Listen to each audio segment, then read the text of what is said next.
Hello student, मेरा नाम संतोष मंडल है। मैं फिर से आप सभी को मेरे चैनल में स्वागत करता हूं। चलिए बच्चों, आज हमारी जो चैप्टर 2 कंप्लीट करने की मैं कोशिश करूंगा। 2-3 कॉन्सेप्ट से, डेफिनेशन से, कुछ थ्योरेटिकली है वो मैं सारे आपको डिटेल में बता दूंगा, ठीक है। और इसके ऊपर थोड़ा इम्पोर्टेंस भी है, कुछ लॉजिक थ्योरम है, उसके ऊपर मैं बात करूंगा और ख़त्म कर देंगे, ठीक है।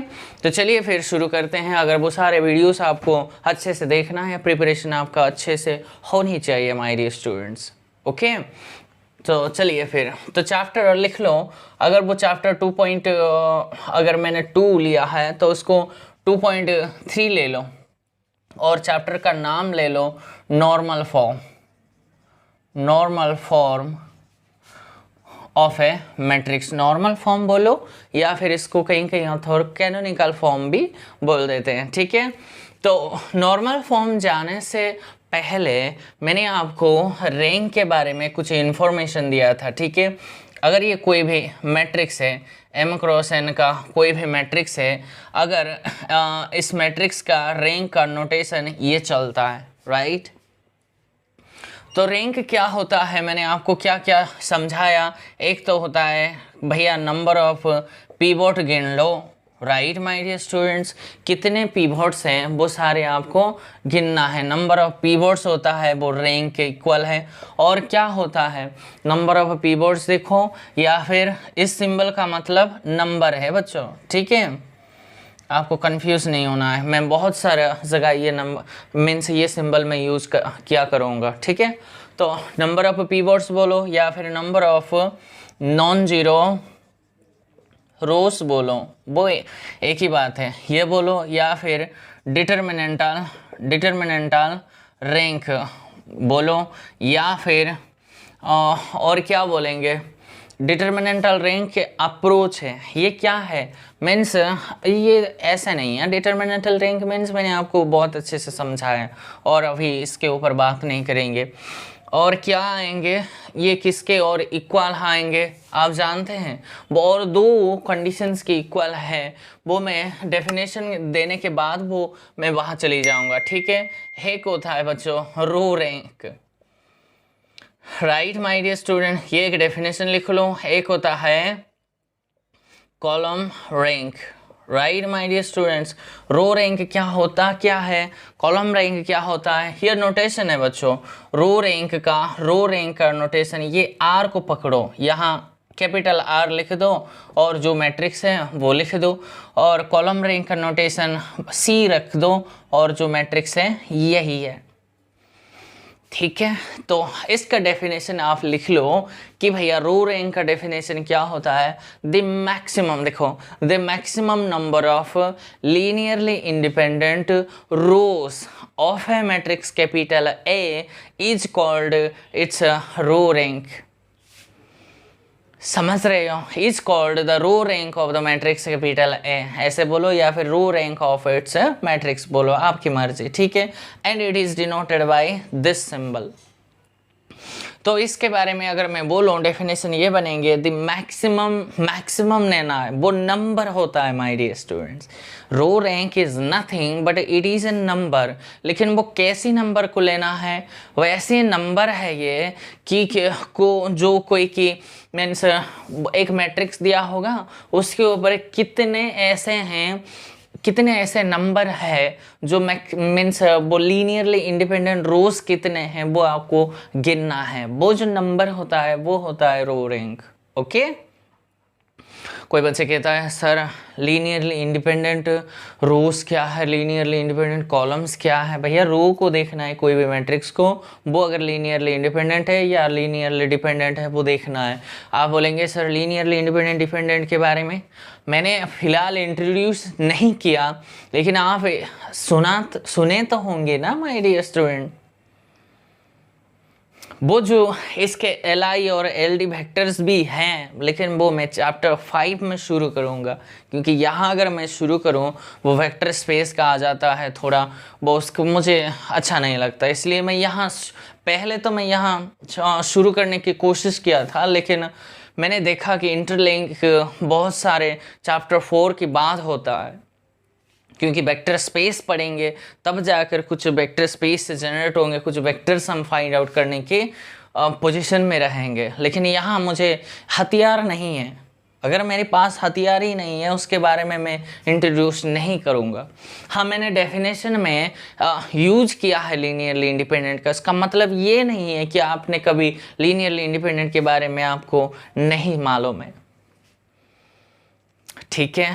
वो इसको सिर्फ डेफिनेशन के तौर पे ले जाओ, अगर नहीं आता तो बाद में तो मैं चैप्टर 5 तक शुरू करेंगे बच्चों, इसमें कोई समस्या नहीं। ये लीनियर अलजेब्रा में आप अगर मेरे साथ चलेंगे तो भैया मैं गारंटी दूंगा कि आपको कि लीनियर अलजेब्रा के ऊपर आपको हिला नहीं पाएंगे, गारंटी मैं दूंगा आपको।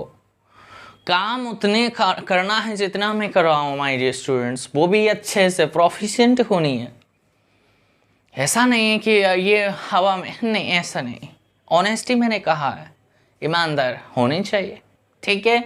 तो ये रो रैंक होता है the maximum number of linearly independent rows. देखो एक मैट्रिक्स देखो, उस मैट्रिक्स का रो को देखो, कितने रो है। अगर 4 रो है तो भैया 4 में से कितने ऐसे रो हैं जो एलआई है, वो हम डिटेल में जब चैप्टर 5 पढ़ेंगे तब मैं आपको बता दूंगा, ठीक है। लेकिन नंबर ऑफ लीनियरली इंडिपेंडेंट रोज होता है वो आपके पास रो रैंक है, एंड मैक्सिमम नंबर ऑफ जो लीनियरली इंडिपेंडेंट कॉलम्स जो होते हैं एलडी के नहीं है, सिर्फ एलआई है, वो होता है। तो यहाँ आ गई बच्चों एक रिजल्ट यहाँ रख दो। अगर ये कोई भी मैट्रिक्स m क्रॉस n का है तो भैया ये कहता है, मान लो इस मैट्रिक्स का रैंक अगर r है तो रिजल्ट ये कहता है भैया इस मैट्रिक्स का जो रो रैंक है एंड इस मैट्रिक्स का जो कॉलम रैंक है एंड इस मैट्रिक्स का जो रैंक है वो हमेशा इसके इक्वल ही आएंगे, राइट माय डियर स्टूडेंट्स। तो यहाँ किसके इक्वल हो गई, तो ये हो गई इसके रो रैंक ऑफ कैपिटल है या फिर row rank of column rank of capital है। ये मैंने आपको ये जो पैकेट, ये जो बॉक्स है ना बच्चों, ये मैंने आपको डिटेल में बता दिया और ख़त्म हो गया है रैंक के, और इससे और कोई नोटेशन नहीं है, आज तक तो नहीं बना, राइट माय डियर स्टूडेंट्स। किसी भी मैट्रिक्स को देखो और उसको भैया आप सिर्फ और सिर्फ आरईएफ में कन्वर्ट कर लो। उस मैट्रिक्स को कैसे करना है मैंने आपको बहुत अच्छे से सिखाया है। किसी भी मैट्रिक्स दिया हो, जैसे मर्जी मैट्रिक्स हो, उसका अगर रैंक के बारे में कुछ इन्फॉर्मेशन लेना चाहते हो, कोई अगर आपको इन्फॉर्मेशन पूछता है तो उस मैट्रिक्स को कुछ नहीं करना है, आरईएफ में कन्वर्ट कर लो, पानी का पानी दूध का दूध हो जाएंगे। क्योंकि कहीं कहीं हमको देखने से पता नहीं चलता है कि इससे एलआई रो है या एलडी कॉलम से या फिर एलआई कॉलम से, हमको वो दिखाई नहीं देंगे। इसके उसको तो तोड़ फोड़ करने वाला सिर्फ आरईएफ ही काफ़ी है।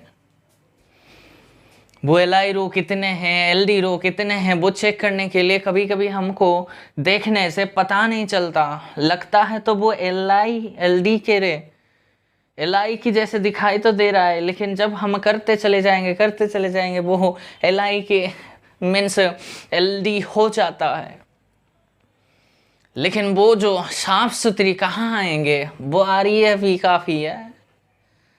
इसीलिए आरईएफ ऐसे वैसे थोड़ी ना चीज़ है, वो बहुत ही इम्पोर्टेंट रोल प्ले करता है in the whole real means linear algebra.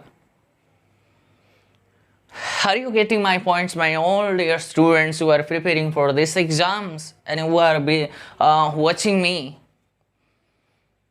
sincerely and carefully and dedicatedly? तो कुछ बात बनेंगे।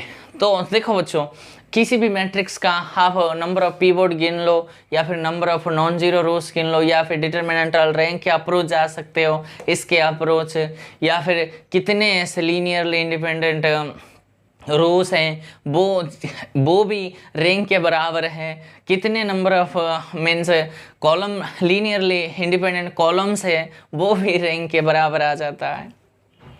एक बार आपको रैंक पता हो तो कोई बच्चा कहता है मैं ये जो इतने सारे लिखा है इस लिखावट का मतलब मैं आपको समझा दूंगा। सर कोई कहता है सर ये एक मैट्रिक्स 3x5 का है, ठीक है।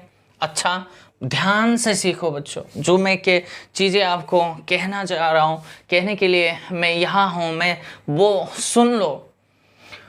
कोई बच्चा कहता है सर मैंने ना इस मैट्रिक्स को आरईएफ में कन्वर्ट कर दिया है। अच्छा ठीक है, तो आरईएफ में जब कन्वर्ट किया सर ये इस मैट्रिक्स का रैंक मुझे एग्जैक्टली 3 मिला है, ठीक है।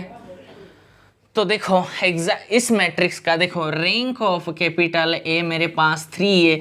तो इस लिखावट का जो मतलब है मैं डिफरेंट वर्जन से मैं आपको सिखाने जा रहा हूँ। मीन्स इतने जो लिखावट मिला है आपको, इससे आप कितनी चीज़ें जोड़ पाते हो, कितने सोच सकते हो, वही मैं आपको बताने जाऊंगा। तो इसका मतलब क्या है भैया, मैट्रिक्स यहाँ ध्यान से सीखो, मैट्रिक्स के साइज कितने था, 3x5 था, राइट। तो उनमें से रैंक एग्जैक्टली 3 आया। मीन्स इसके अप्रोच में मैं पहली अप्रोच जाऊंगा। इसके अप्रोच अगर मैं इसके बारे में बताऊं तो क्या है भैया, this is nothing but number of pivots हैं। पीबोर्ड उस मैट्रिक्स जब आरईएफ में आपने कन्वर्ट किया है ना, वहाँ पीबोर्ड सिर्फ और सिर्फ 3 ही है, एग्जैक्टली 3 पीबोर्ड्स है भाई।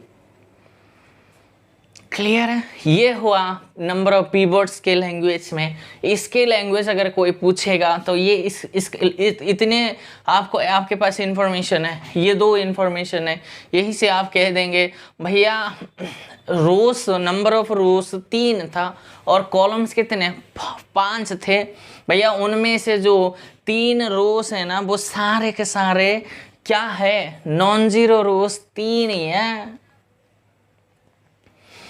इस लैंग्वेज क्या है भैया, इस मैट्रिक्स में जो है ना आरईएफ में जो बनाए ना, नंबर ऑफ नॉन जीरो रोस उस आरईएफ में 3 ही है, एग्जैक्टली 3 रोस थे। वो 3 के 3 में क्या है, नॉन जीरो रोस है, सारे के सारे जीरो रोस कोई भी नहीं है। तो इसके लैंग्वेज हो गई, इसके लैंग्वेज हो गई। अब मुझे डिटरमिनेंटल रैंक के लैंग्वेज अगर कोई बच्चा कह सकता है, मज़ा आ जाता। कैसे बोलेंगे इसको भैया, ये जो मैट्रिक्स स्क्वायर मैट्रिक्स नहीं था, लेकिन क्या ज़रूरत है स्क्वायर नॉन स्क्वायर का। तो डिटरमिनेंटल रैंक की लैंग्वेज अगर मैं यूज करूँ तो मैं ऐसे बोलूँगा, means there exists at least one minor of order 3 which is non-zero, ये मैं बोलूँगा। मीन्स इसके जो ज़्यादा से ज़्यादा मीन्स जो स्क्वायर्स ऑफ मैट्रिक्स जो बनेंगे वो 3x3 का है, और वही वो जो 3x3 का जो स्क्वायर्स ऑफ मैट्रिक्स बनेंगे ना बच्चों, आप देखेंगे वो उसका डिटरमिनेंट 0 नहीं है, नॉन जीरो ही है, क्योंकि वो एक largest means highest order minor होता है जो कि नॉन जीरो है। यही तो है डिटरमिनेंटल रैंक की लैंग्वेज। इसकी लैंग्वेज अगर पूछता है, इसके रो रैंक की लैंग्वेज में अगर बोल रही हो तो ये है, ऐसे बोलेंगे कि भैया there are total number of rows are 3, है ना। वो जो 3 रो है उस मैट्रिक्स में, मान लो ये 1 है, ये 2 है, 3 है, ये कोई मैट्रिक्स है, ये कैपिटल है, मेरे पास 3 रोस है, ठीक है। ये जो सारे के सारे रोस है ना, वो all 3 rows are linearly independent rows है, यही बना।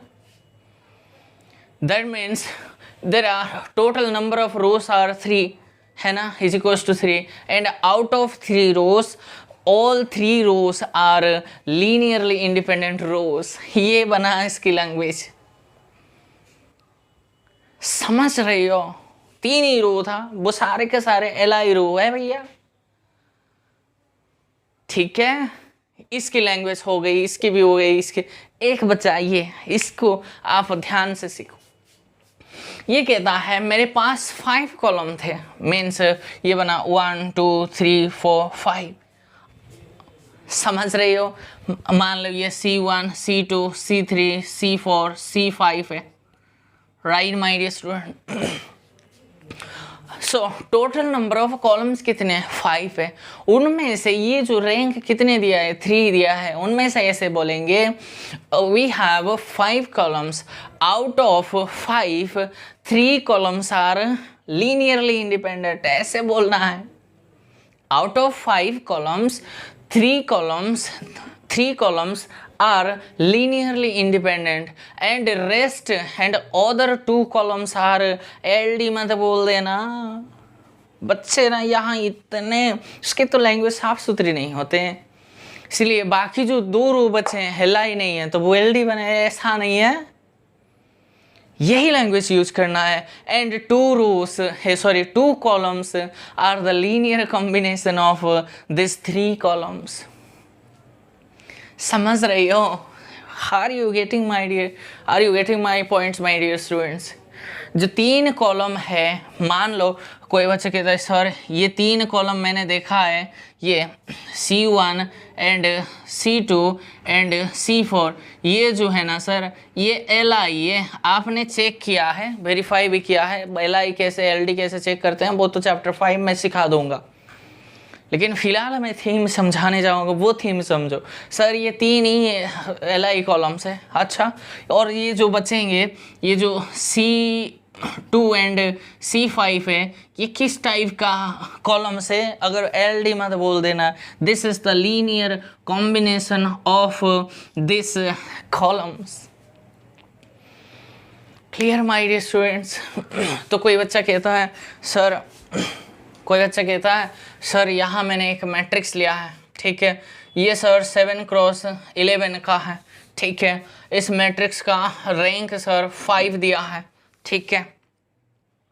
तो ये सारे वर्जन में लिखा, ये जो सारे वर्जन कैसे आप बोलेंगे, ये लास्ट है, और उसके बाद आप डिटेल में कई सारे एग्जाम्पल कंसिडर करके आप सोच सकते हैं, ठीक है। तो इसके लैंग्वेज अगर मैं बोलूँ पीवोट के language, that means number of pivots कितने हैं भैया? 7x11 का एक मैट्रिक्स दिया गया था, उसको REF में कन्वर्ट किया, और जो उनमें से जो पीवोट है वो 5 ही पीवोट है, और 2 में क्या पता वो सारे 0 रोस हैं, यस क्या पता नहीं है, वो 0 रोस ही है, ओके।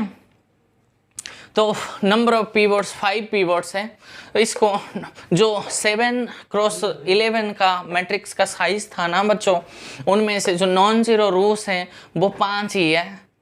और डिटर्मिनेंटल रैंक किसके बारे में पूछेंगे भैया? ये जो 7x11 का दिया है ना, उसको ऐसे बोलेंगे देयर एग्जिस्ट 5x5 का, मीन्स मैक्सिमम किस ऑर्डर का स्क्वायर ऑफ मैट्रिक्स बनेंगे? 7x7 का। लेकिन रैंक उन्होंने 5 दिया है ऑलरेडी, तो इसका मतलब ये है there exist at least 1 minor of order 5 which is non zero, means जितने भी 6x6 का जो माइनर है वो भैया 0 है, एंड 7x7 का जो माइनर है वो भी 0 है, लेकिन 5x5 ऐसा एक तो है भैया। 7x7 में तो 5x5 तो कितने सारे मैट्रिक्स बनेंगे, उनमें से कम एक ऐसा माइनर है ज़रूर, इसके लैंग्वेज है भैया ज़रूर, जो कि नॉन ज़ीरो है, ओके। ये नॉन ज़ीरो मीन्स डिटर्मिनेंटल लैंग्वेज हो गई। मीन्स रो रैंक की लैंग्वेज अगर मैं बोलूँ, we have 7 rows, out of 7 rows 5 rows are LI rows and 2 rows are the linear combination of these 5 rows, okay।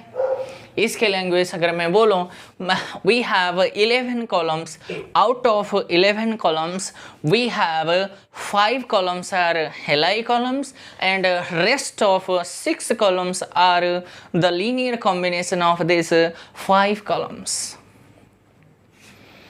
जिस लैंग्वेज में एग्ज़ाम में आपको पूछे, आपको कोई मीन्स आपको कोई कंफ्यूज नहीं होगा, आई होप, बस यही लैंग्वेज है, और कुछ रैंक के ऊपर कुछ लैंग्वेज ही नहीं आता है एग्ज़ाम में, बस यही है, ठीक है। ओके तो नॉर्मल फॉर्म पे आ जाओ बच्चों। तो डेफिनेशन क्या है नॉर्मल फॉर्म का वो सुन लो।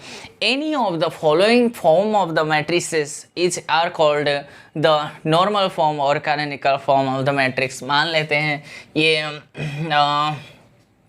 कैसे इसका नोटेशन दे दूँ बच्चों।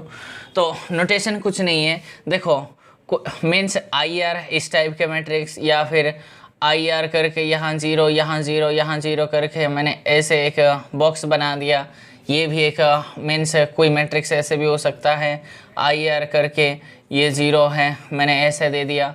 और किस टाइप हो सकते हैं, ऐसे मैट्रिक्स हो सकते हैं यहाँ आई आर है यहाँ ज़ीरो है, राइट माय डियर स्टूडेंट। तो इस type of matrix I R मैंने लिया है, और हाँ दिस एट्सेट्रा मैंने लिख दिया और वेयर कर दो। ये जो आई आर है this is nothing but this is an identity matrix of order R है, और आर ये क्या है, रैंक है। देखो बच्चों रैंक के चैप्टर इसलिए इम्पोर्टेंट है, ये हमेशा हमारा पीछा नहीं छोड़ेगा। 9th 11th चैप्टर तक, 9th चैप्टर है, 9th 10th चैप्टर तक ये हमारा पीछा नहीं छोड़ेगा। और जो लास्ट बचेंगे जो 11th वो थोड़ा ऑर्थोगोनल के ऊपर हैं, तो कोई समस्या नहीं है, ठीक है।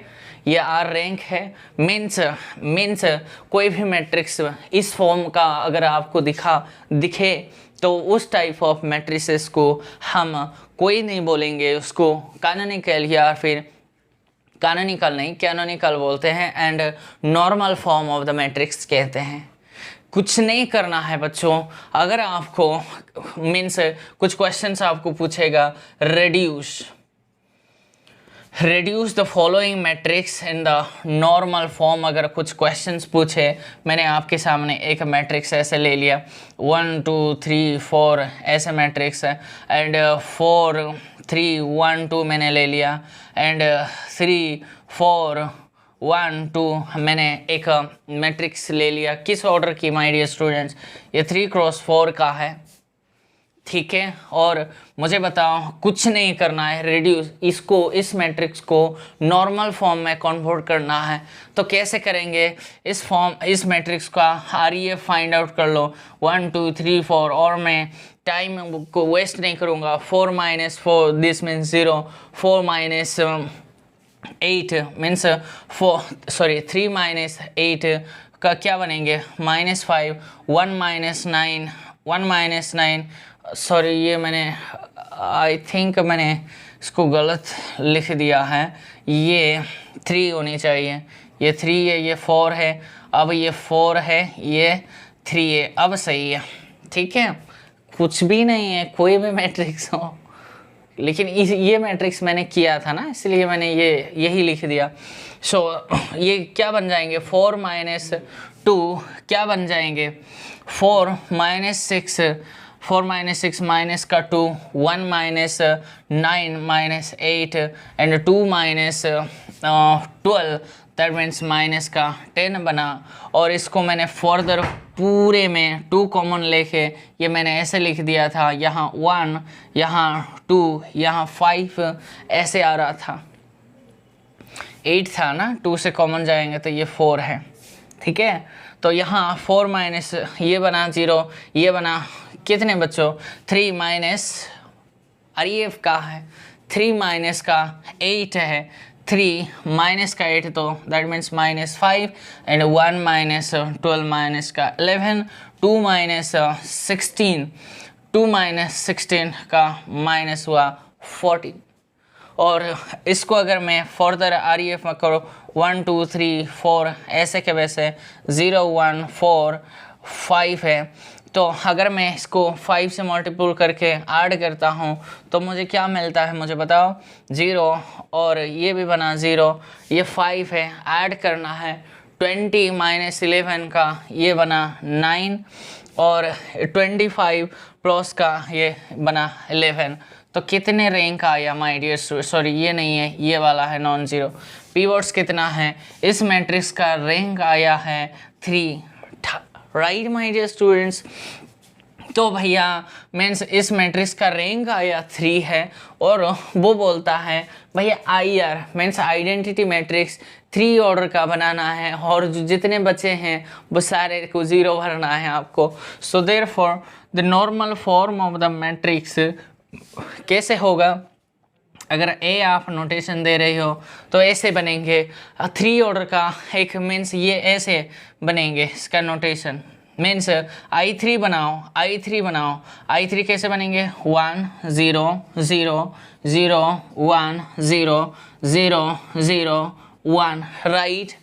इसमें कोई समस्या है मीन्स और किस ऑर्डर का है, ये 3x4 का है तो 3 रो तो है लेकिन एक कॉलम है, उस कॉलम में कुछ नहीं भरना है, सिर्फ 0 भरना है। ये जो बना this is the normal form of the matrix.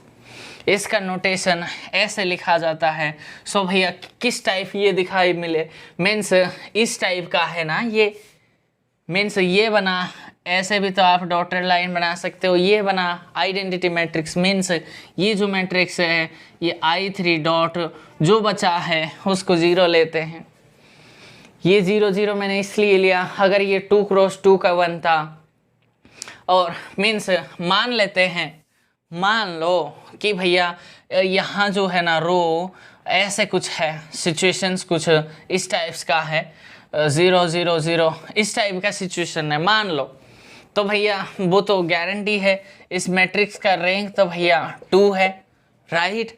तो मुझे नॉर्मल मैट्रिक्स जो बनेंगे वो किस टाइप का बनेंगे भैया I2 बनाओ 1 0 0 1, आपने I2 बनाया क्लियर है। तो जो बचे हैं कितने रो है, 3 रो है, ये भी आना चाहिए लेकिन कॉलम भी कितने 4 है तो भैया 0 जितने हैं उसको एडजस्टमेंट करने के लिए सिर्फ 0 भरा जाता है। और इसको सिंबलिक फॉर्म अगर मैं लिखूं तो ये बना आइडेंटिटी मैट्रिक्स, ये ऐसे भी तो लिख सकते हो, समझ रहे हो। ये जो 2 0 है इसको मैं इसको I2 डॉट 0 जहाँ 0 डॉट बना के 0 ये ऐसे भी तो लिखा जाता है। इस 0 का मतलब है इस 4 0 का सिर्फ ये एक ही 0 को मैंने लिया मीन्स बड़े 0 को आप इंट्रोड्यूस कर दो। ये सारे जितने भी मीन्स आपके पास अगर ये 5x6 का होता, ये अगर 5x6 का होता उसी हिसाब से आपको यही बनेंगे, लेकिन अगर उसको एक्सपांड करेंगे तो यहाँ और 2 कॉलम लिखेंगे एक्स्ट्रा और यहाँ और 2 रो एक्स्ट्रा लिखेंगे और वो जो रोज आएंगे वो क्या लिखेंगे, सारे 0 भरना है एलिमेंट्स, क्योंकि डेफिनेशन है। ये डेफिनेशन क्या बोलता है, any of the following forms of the matrices are called the canonical और normal form of the matrix capital है। ओके दिस इज तो नॉर्मल फॉर्म करने के लिए, कोई भी मैट्रिक्स को नॉर्मल फॉर्म में कन्वर्ट करने के लिए आपको कुछ नहीं करना है, उस मैट्रिक्स का रैंक फाइंड आउट कर लो। Simply you have to just find the rank of that matrix and just introduce words the number is given।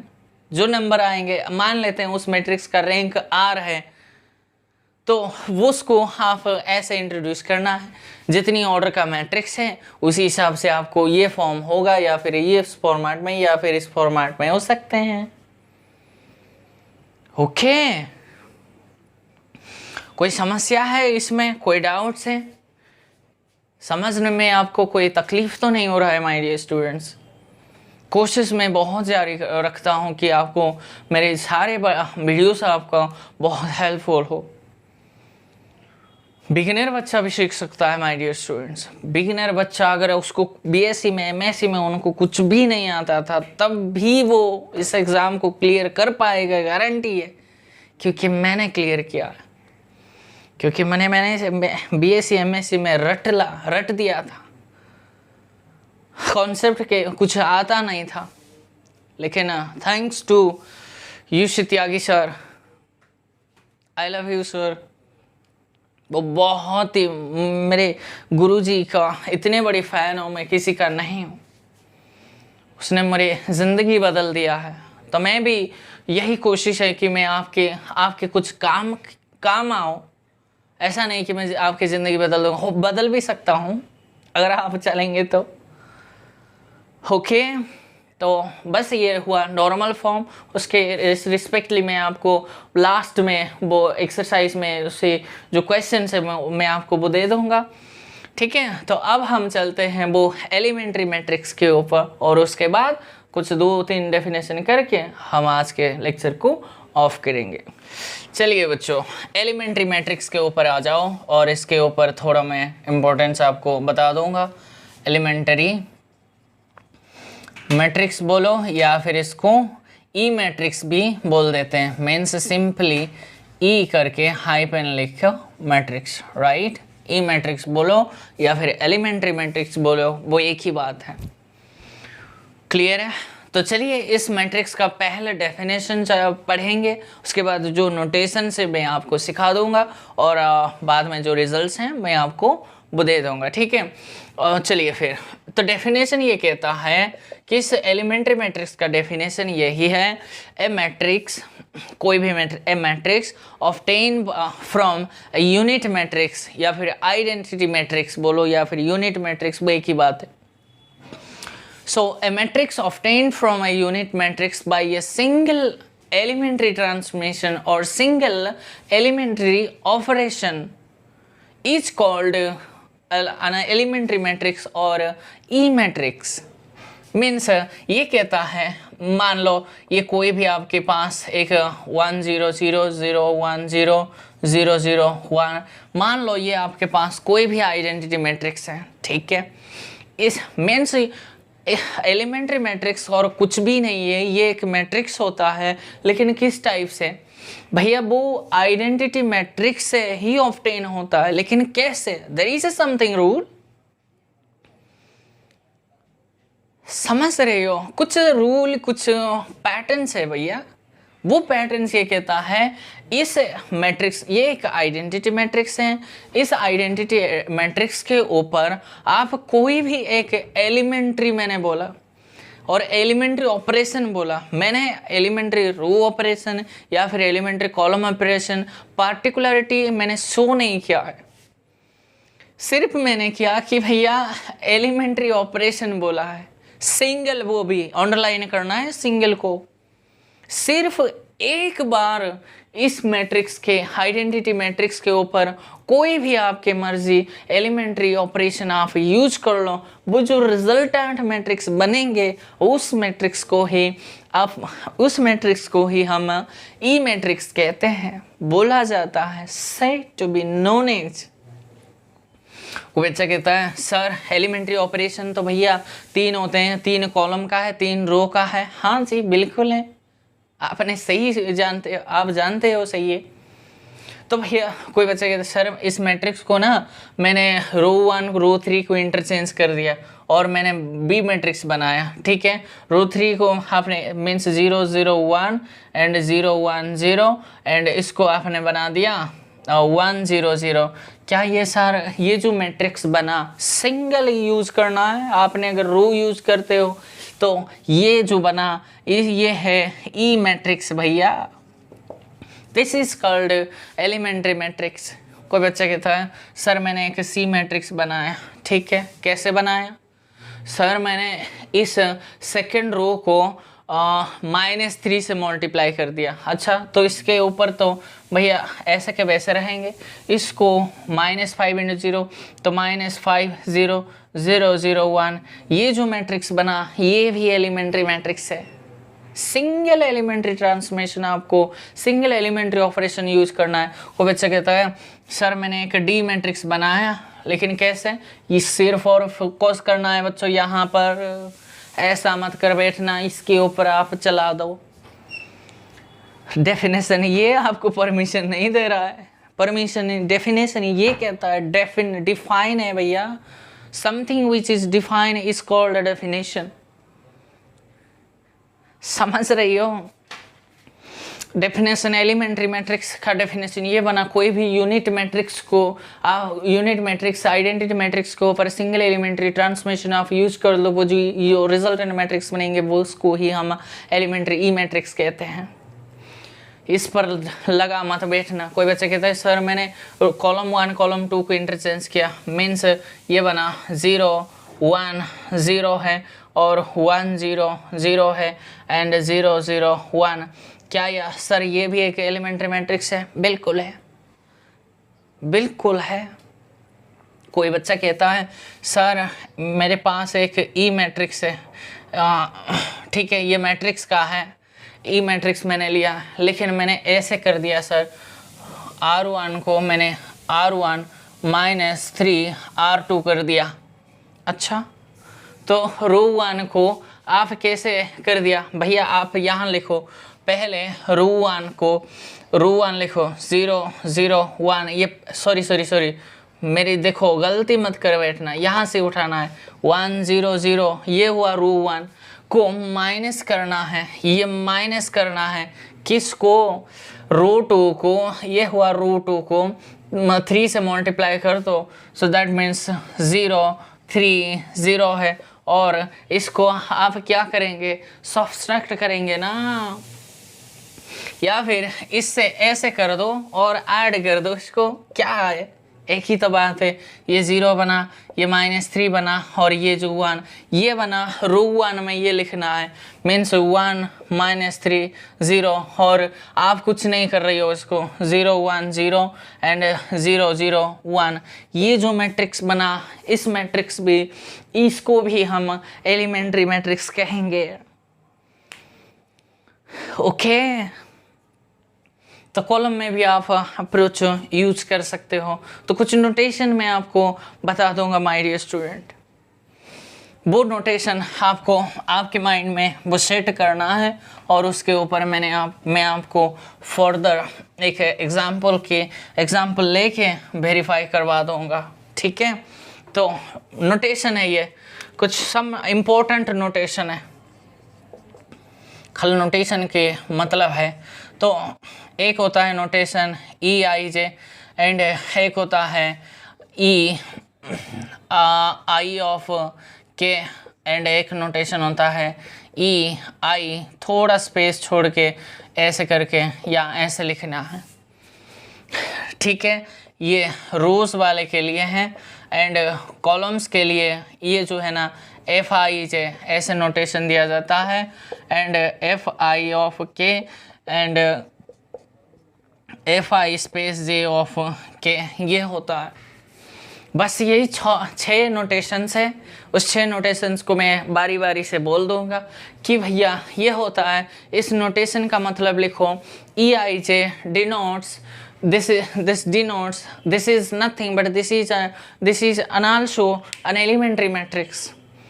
EIJ denotes the elementary matrix obtained from this is, कैसे बोलेंगे इसको? EIJ denotes the elementary matrix obtained by interchanging its ith row and jth row of a unit matrix. Means इस अगर ये है, मान लो कोई बच्चा कहता है सर E13 मैंने लिया, E13 का मतलब पहली रो एंड थर्ड रो और फर्स्ट एंड थर्ड रो को इंटरचेंज करके लिखो।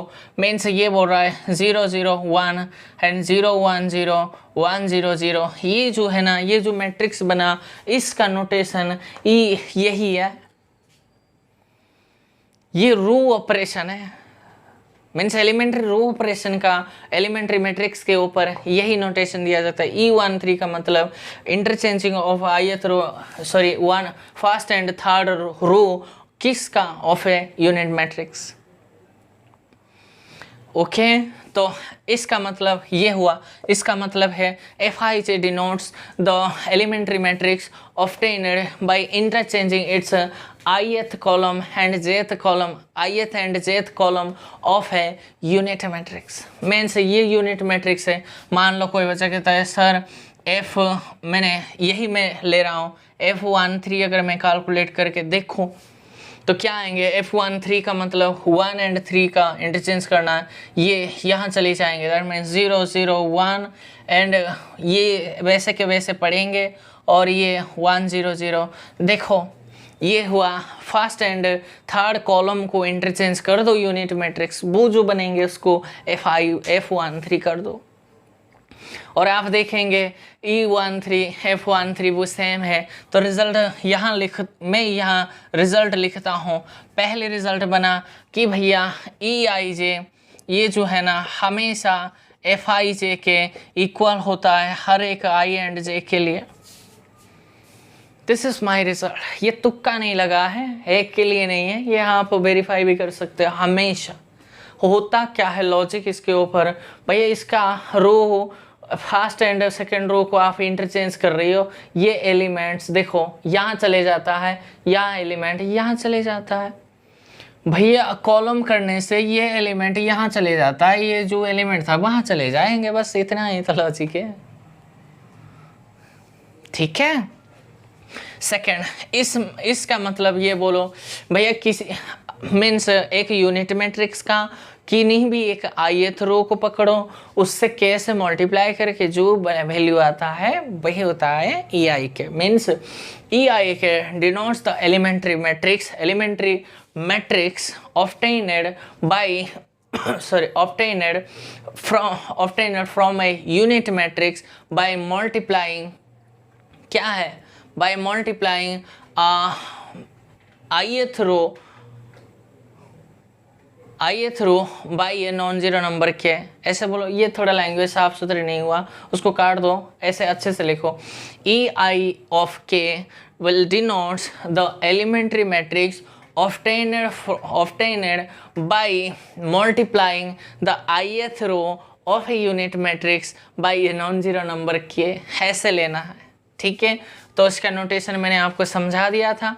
कोई बच्चा कहता है सर इसको मैं E2-7 अगर कर रहा हूँ, इस नोटेशन का मतलब यही है भैया सेकेंड रो को -7 से मल्टीप्लाई करके लिखो।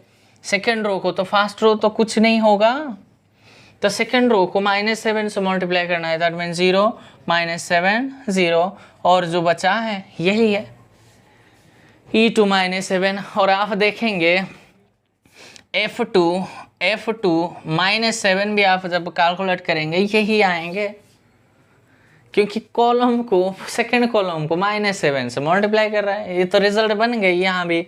मीन्स ये दोनों आपस में सेम है, ये सेम है। तो इसका मतलब, इस लिखावट का मतलब FI of k will denotes the elementary matrix obtained by multiplying the ith column बोलना है।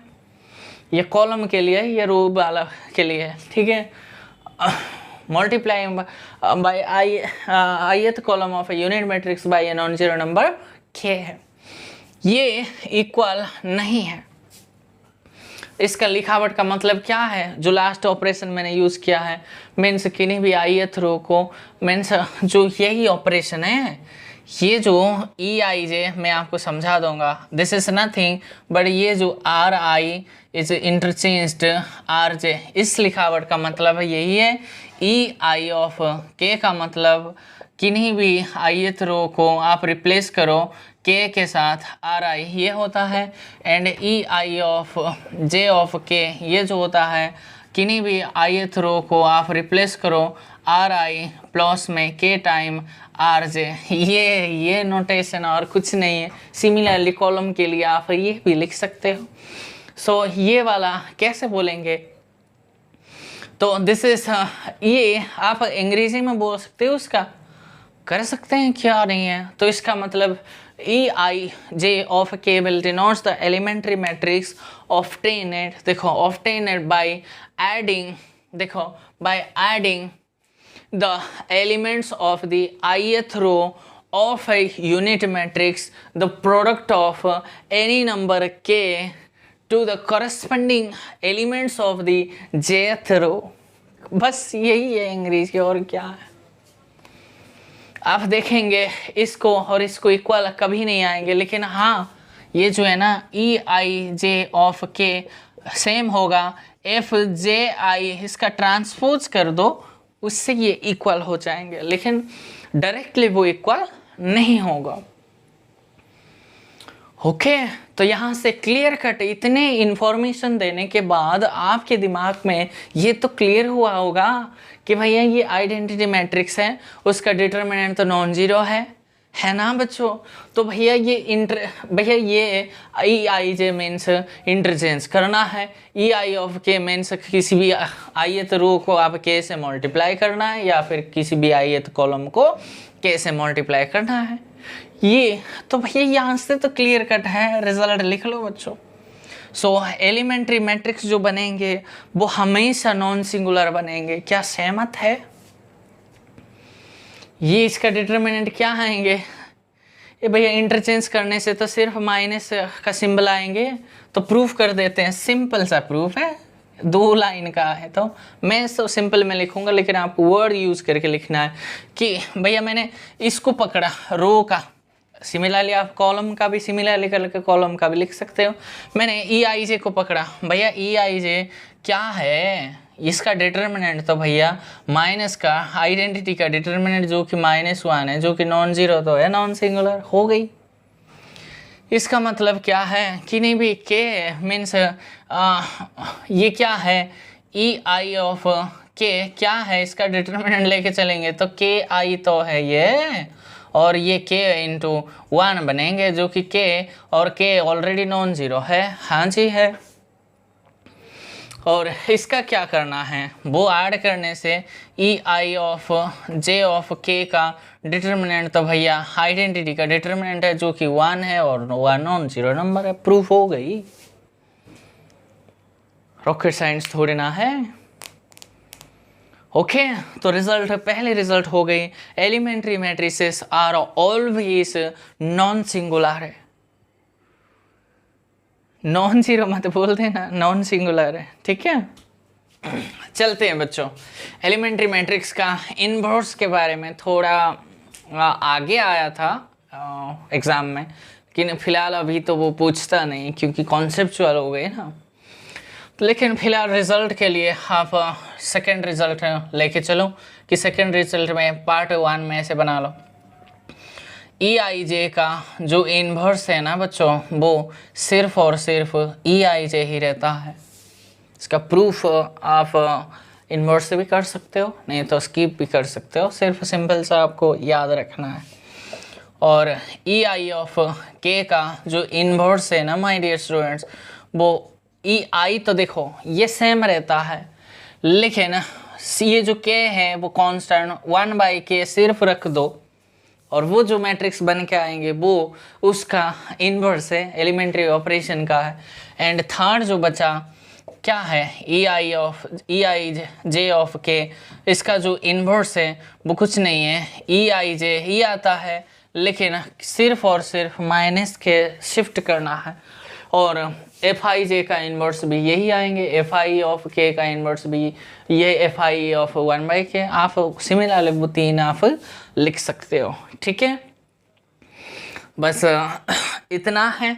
तो मैं आपको एक डेफिनेशन आप लिख लो, सिमिलर मैट्रिक्स, सिमिलर मैट्रिसेस, ये एक हम पढ़ेंगे, उसके ऊपर जो कुछ रिजल्ट है उसका रिजल्ट सिर्फ याद रख लो, और उसका प्रूफ मैं 9th चैप्टर में बच्चों दूंगा, क्योंकि अगर मैं यहाँ दे देता हूँ तो वो वहाँ आइगन वैल्यूज़ के रिस्पेक्ट में मुझे प्रूफ करना थोड़ा अजीब लगेंगे, ठीक है।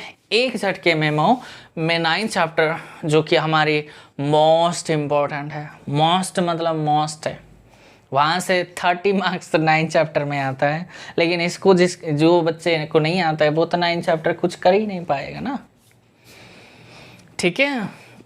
तो सिमिलर मैट्रिसेस मीन्स ये जो 2 मैट्रिक्स ये ए एंड बी सिमिलर है। सिमिलर मैट्रिक्स का जो नोटेशन है माय डियर स्टूडेंट, वो किस टाइप का नोटेशन वो दिया जाता है, मीन्स इक्वालिटी, मीन्स ये जो मैट्रिक्स 2 मैट्रिसेस सिमिलर तब कहा जाएगा जब इसके लिए मुझे एक ऐसा नॉन सिंगुलर मैट्रिक्स अगर मेरे पास सी मिल जाता है जिसके लिए सच दैट इस ए मैट्रिक्स को आप अगर सी इनवर्स बी सी लिख सकते हो तो। Clear my dear students? तो two matrices capital A and capital B are said to be similar if, देखो if there exist, मैंने बोला ये जो है ना इस मैट्रिक्स का डिटर्मिनेंट नॉन जीरो है। इफ देयर एग्जिस्ट, आप अगर इस दो मैट्रिसेस के लिए एक ऐसा अगर मैट्रिक्स मुझे आप दे सकते हो सी, जो कि नॉन सिंगुलर अगर है, जिसके लिए इस ए को इससे लिख सकते हो। ये डेफिनेशन है। यहाँ से तो सिंपल सा प्रूफ है, दे भी सकते हैं, लेकिन मैं 9 चैप्टर में एक बार दे दूंगा, ठीक है सर। डीसी फॉर्म हम पढ़ेंगे वहाँ, वो इम्पोर्टेंट है, मोस्ट इम्पोर्टेंट है, ठीक है। तो रिजल्ट एक बना लो बच्चों सिमिलर मैट्रिसेस के ऊपर।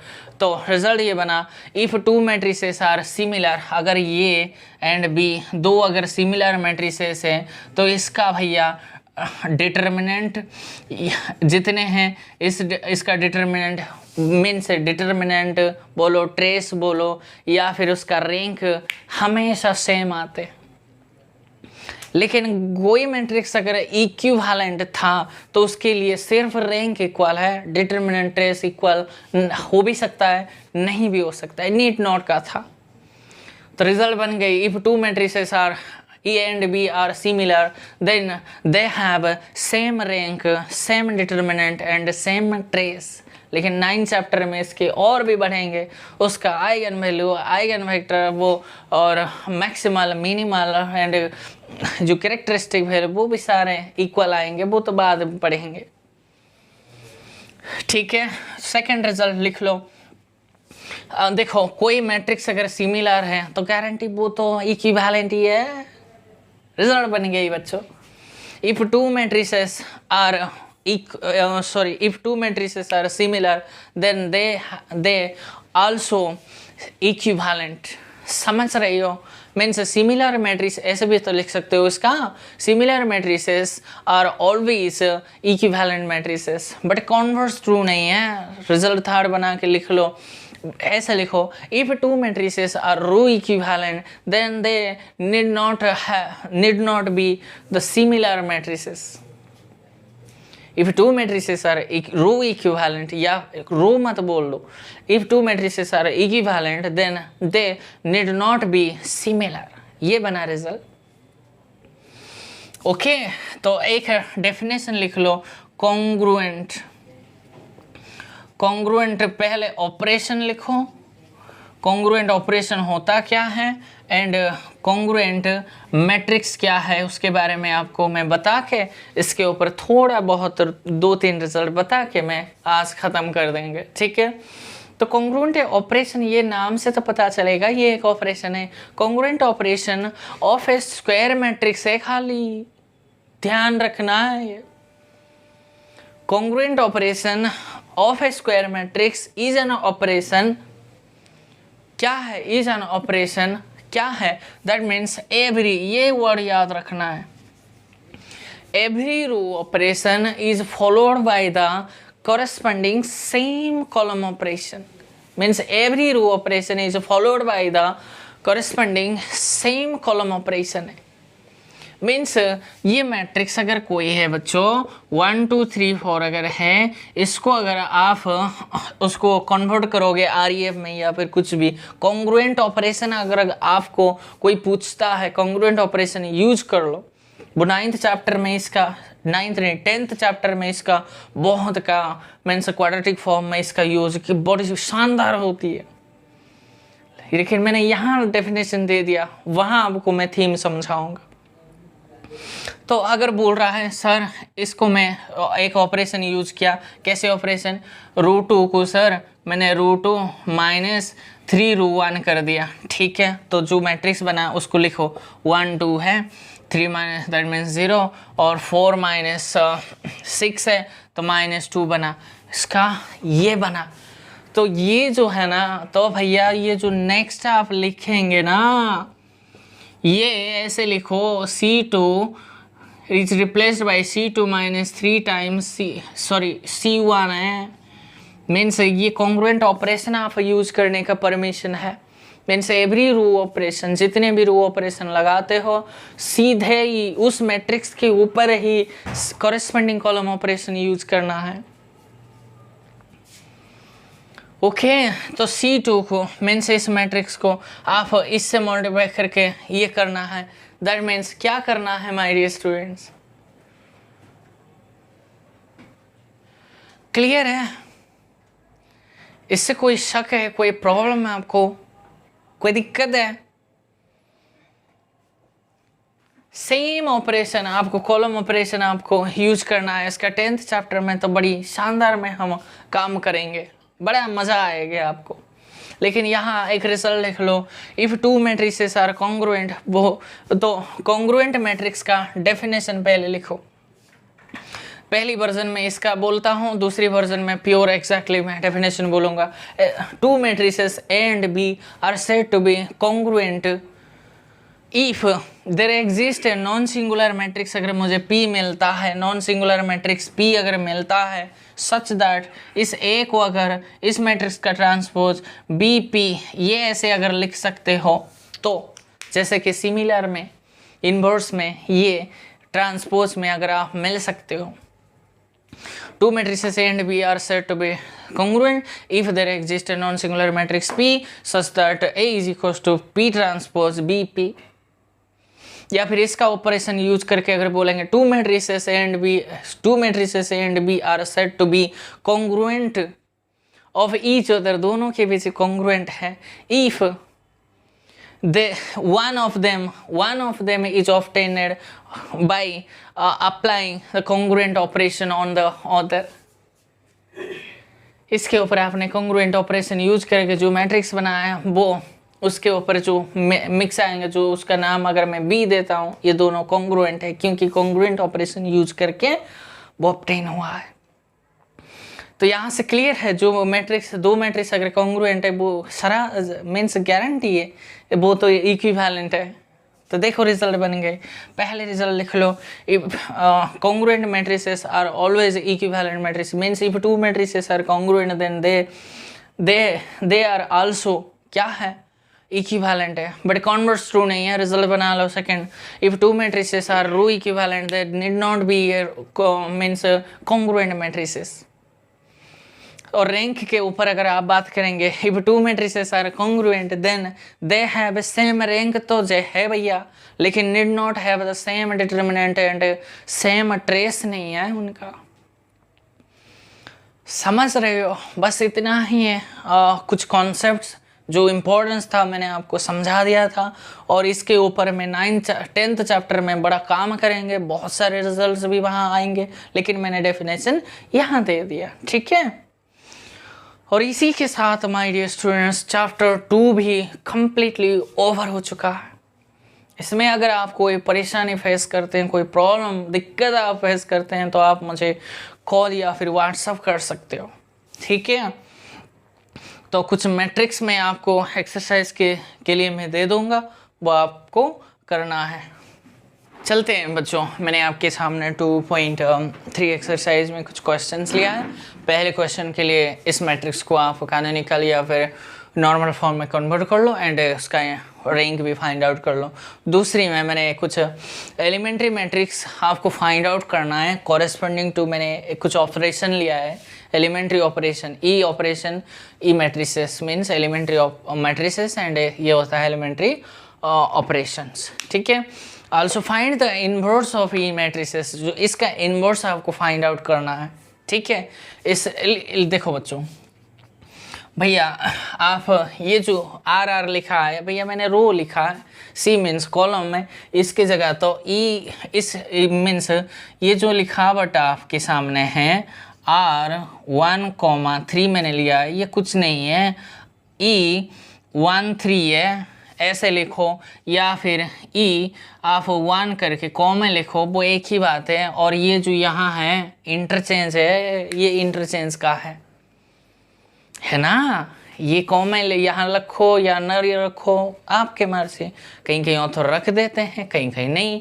मुझे तो ये रखना पसंद नहीं है क्योंकि अजीब सा दिखाई दे रहा है ये अगला नंबर, लेकिन ये मुझे बड़ा पसंद है, आपके मर्जी है। नोटेशन है खाली, ये सेम नोटेशन है, ठीक है, बस इसी के साथ चैप्टर 2 मेरा ओवर हो चुका है। असाइनमेंट्स तो हम बाद में करेंगे माय डियर स्टूडेंट्स, वो आप खुद से भी असाइनमेंट्स प्रीवियस ईयर्स का क्वेश्चन सारे उठा के आप कर सकते हैं, वो सारे आपको आसान हो जाएंगे क्योंकि मैंने इतने सारे कॉन्सेप्ट आपको दे रहा हूँ, हो ही तो जाएंगे। मेरे गुरुजी ने मेरे सिखाए हुए रास्ते में अपना रहा हूँ। मैं अपने खुद से 2-3 बार असाइनमेंट्स करने के बाद ही मैं जो क्वेश्चंस बचते हैं वो सर को मैं पूछ रहा था, लेकिन कम से कम क्वेश्चन मैंने मेरे गुरुजी से मैंने पूछा है, ज़्यादा क्वेश्चंस मैंने किया है। हो जाएंगे, इतने कॉन्सेप्ट है, उसी के रिस्पेक्ट में तो क्वेश्चन आएंगे या आसमान में कहाँ आ जाएंगे। ठीक है, that's all for today my dear all sweet students and thanks for watching my video.